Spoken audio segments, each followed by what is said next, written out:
सावित्री देवी शहर के जाने माने बिजनेसमैन मुकेश जी की पत्नी थी, जिनका शहर में बहुत तरह का व्यवसाय था और वह शहर के अमीरों में गिने जाते थे। सावित्री देवी के 3 बच्चे थे। सबसे बड़ा बेटा राजीव था, उसके बाद बेटी पूनम और उसके बाद सबसे छोटा बेटा विकास था। सावित्री देवी ने तीनों बच्चों को पढ़ने में बहुत जोर लगाया था। सावित्री देवी ने शुरू से ही अपने बच्चों की पढ़ाई पर बहुत ध्यान दिया था और उनके तीनों बच्चों ने MBA किया था। बेटी ने तो एक मल्टीनेशनल कंपनी में जॉब कर ली थी, पर दोनों बेटे अपने पापा के बिजनेस में ही शामिल हुए थे।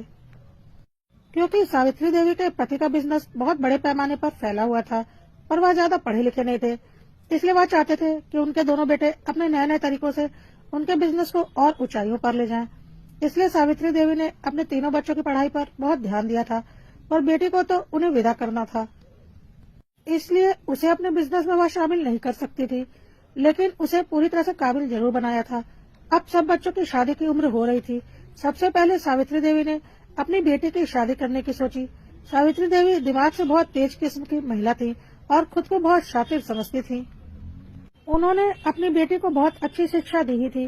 सावित्री देवी का सोचना था कि उनकी बेटी की शादी वह ऐसे घर में करेंगी जहां उनकी बेटी को कोई तकलीफ न हो और वह महारानी बनकर अपना जीवन यापन करे। किसी भी तरह का कोई दबाव मेरी बेटी के ऊपर न हो, इसलिए उन्होंने अपनी बेटी की पढ़ाई